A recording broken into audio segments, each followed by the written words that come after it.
अर्जुन और सुभद्रा के पुत्र अभिमन्यु को तो आप लोग जानते ही होंगे कि महाभारत युद्ध में अभिमन्यु वीरगति को प्राप्त हो गए थे। लेकिन बहुत से लोगों के मन में यह प्रश्न अवश्य होता होगा कि आखिर सर्वशक्तिमान श्री कृष्ण ने अपनी ही बहन सुभद्रा के पुत्र अभिमन्यु को क्यों नहीं बचाया था, जबकि अर्जुन और पांचों पांडवों की युद्ध के अंत तक उनके रक्षा कवच बने रहे थे, तो अभिमन्यु को क्यों मर जाने दिया। अगर चाहते तो लीलाधारी भगवान श्री कृष्ण अपने सुदर्शन चक्र से अपने भांजे अभिमन्यु को चक्रव्यूह से बाहर ले आते और अभिमन्यु का वध नहीं हो पाता, परंतु श्री कृष्ण ने ऐसा नहीं किया। कहा जाता है कि जब भी धरती पर धर्म और सत्य की हानि होने लगे तो भगवान को नियति के अनुसार धरती से अधर्मियों और अत्याचारियों का नाश करना होता है, और इस उद्देश्य हेतु भगवान स्वयं धरती पर जन्म लेते हैं और उनके इस उद्देश्य में सहायता हेतु विभिन्न देवी देवताओं को भी अपने पुत्र को भेजना पड़ता है या स्वयं जाकर धरती पर जन्म लेना होता है।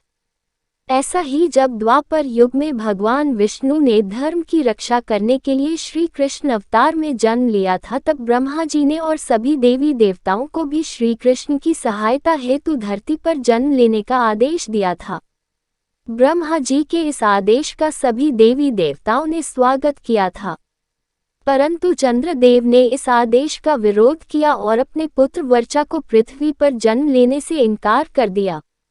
लेकिन जब सभी देवताओं ने मिलकर चंद्रमा को समझाया कि धर्म की रक्षा करना ही हम सभी देवताओं का परम कर्तव्य और धर्म है,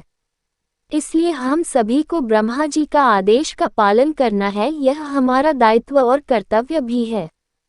तब सभी देवताओं के समझाने पर चंद्रमा मान तो गए, पर फिर भी उन्होंने एक शर्त भी रख दी कि यदि मेरा पुत्र धरती पर जन्म लेगा तो वह ज्यादा दिनों तक धरती पर नहीं रुकेगा और महाभारत युद्ध में अपना कार्य समाप्त होते ही वह मेरे पास लौट आएगा। इसके साथ ही वह युद्ध में अपने पराक्रम से बड़े बड़े महारथियों को भी चकित कर घोर युद्ध लड़ते हुए वीरगति को प्राप्त होगा और उसके इस अदम्य साहस को युगों युगों तक याद रखा जाएगा।